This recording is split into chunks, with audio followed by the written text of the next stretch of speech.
आदरणीय मेरे प्रिय दोस्तों और भक्तों, आज श्री गर्ग संहिता के तीसरे अध्याय में प्रवेश करते हैं, जिसमें भगवान श्री कृष्ण के श्री विग्रह में श्री विष्णु आदि का प्रवेश, देवताओं द्वारा भगवान की स्तुति, भगवान का अवतार लेने का निश्चय, श्री राधा जी की चिंता और भगवान का उन्हें सांत्वना प्रदान करने का यह वृत्तांत है।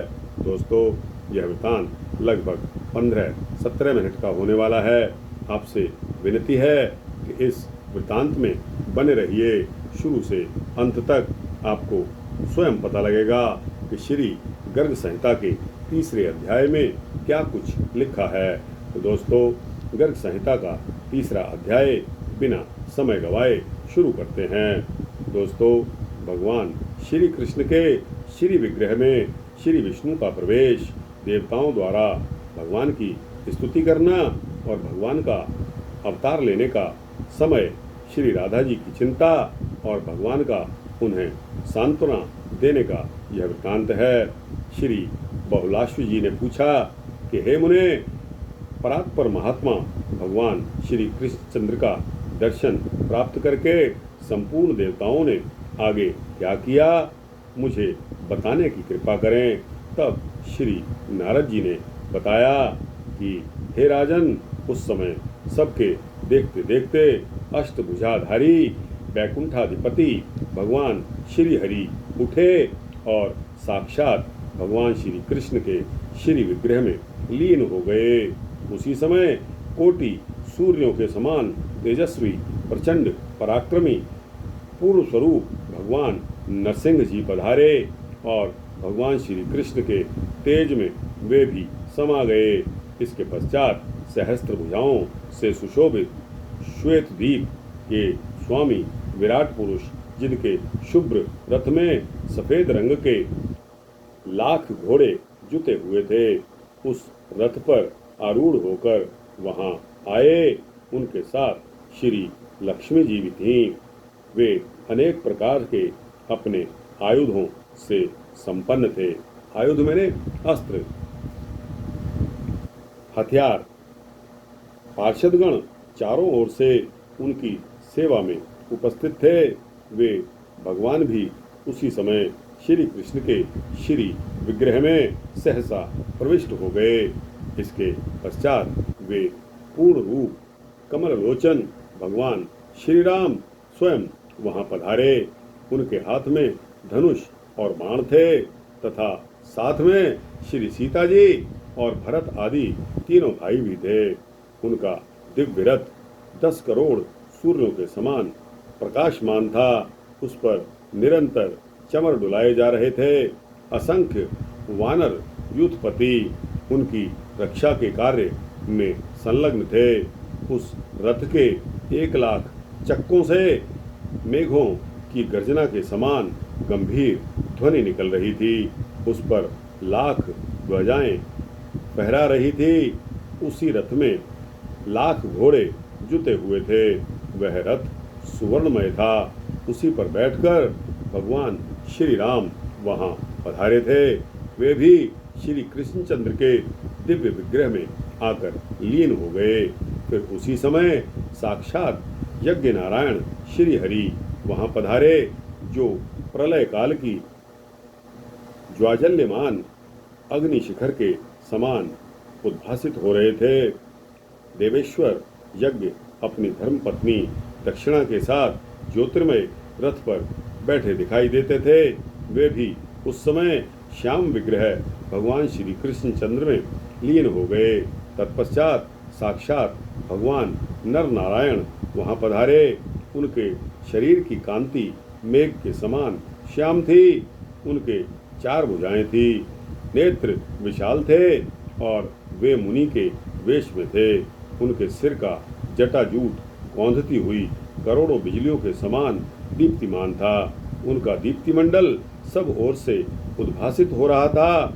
दिव्य मुनीन्द्र मंडलों से मंडित वे भगवान नारायण अपने अखंडित ब्रह्मचर्य से शोभा पाते थे। राजन, सभी देवता आश्चर्ययुक्त मन से उनकी ओर देख रहे थे, किंतु वे भी श्याम सुंदर भगवान श्री कृष्ण में तत्कालीन ही लीन हो गए। इस प्रकार के विलक्षण दिव्य दर्शन प्राप्त करके संपूर्ण देवताओं को महान आश्चर्य हुआ।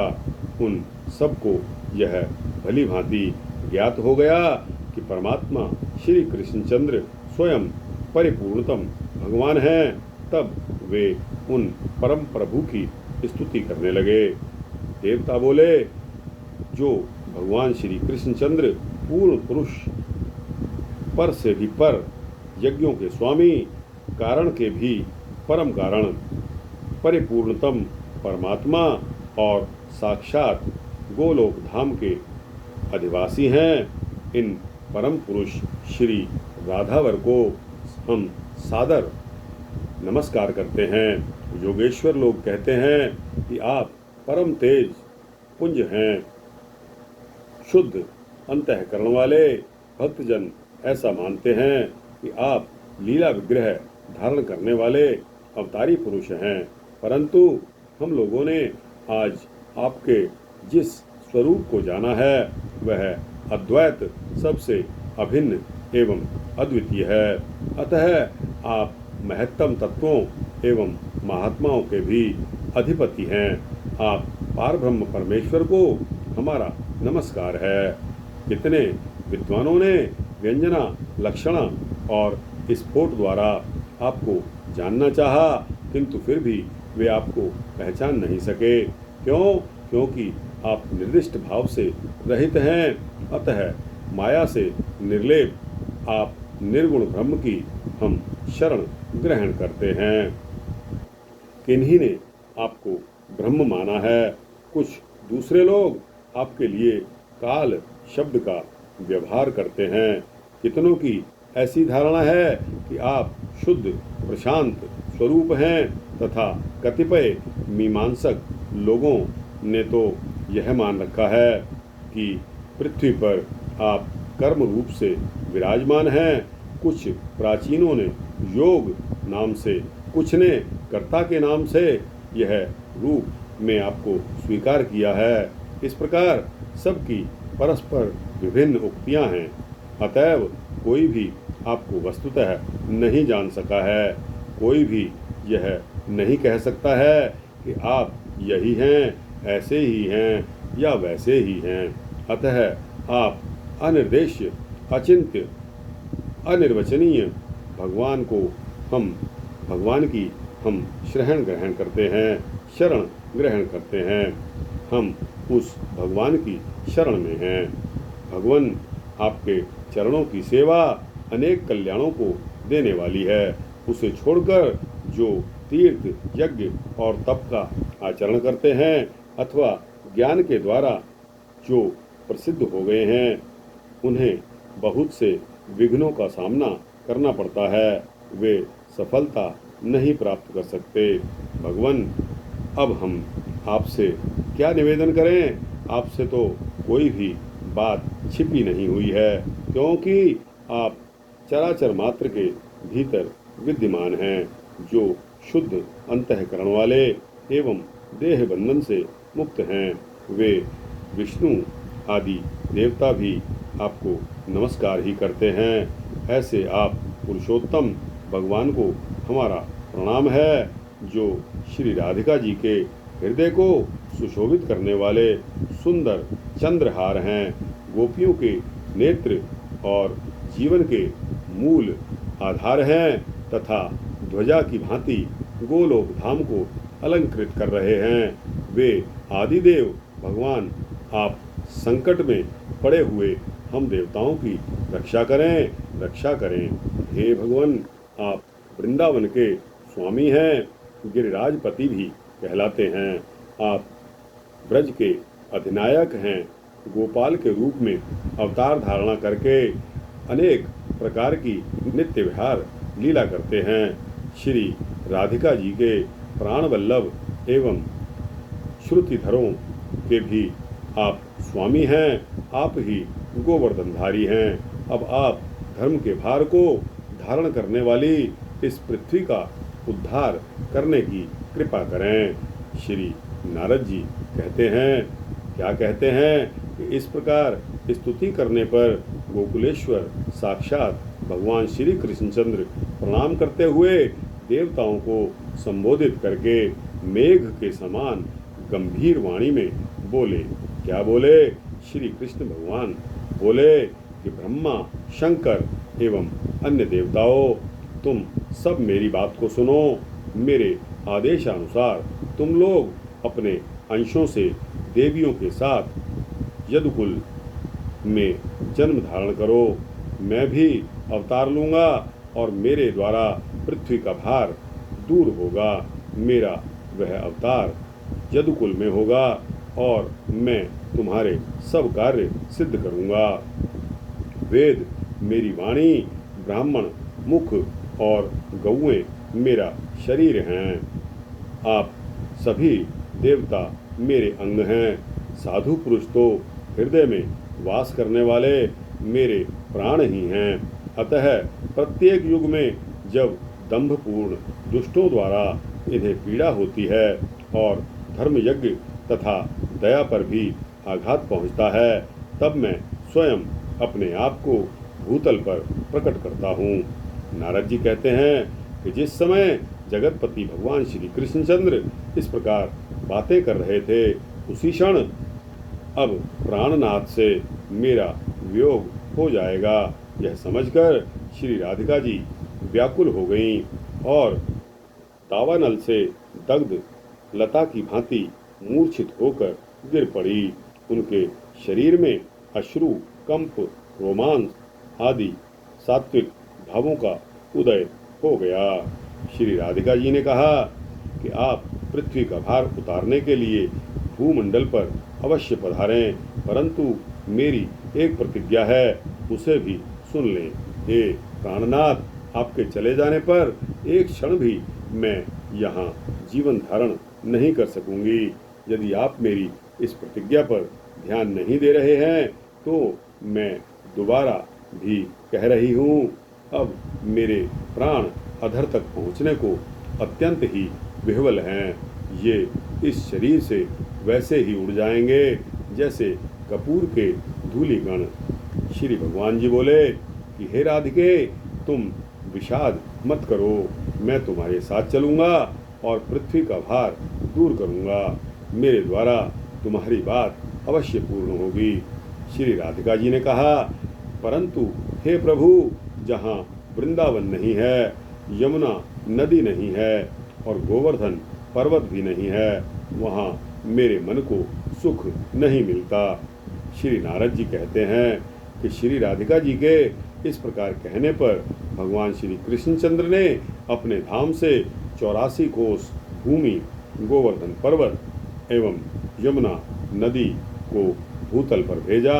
उस समय संपूर्ण देवताओं के साथ ब्रह्मा जी ने परिपूर्णतम भगवान श्री कृष्ण को बार बार प्रणाम करके कहा। क्या कहा? श्री ब्रह्मा जी ने पूछा, भगवान, मेरे लिए कौन स्थान होगा?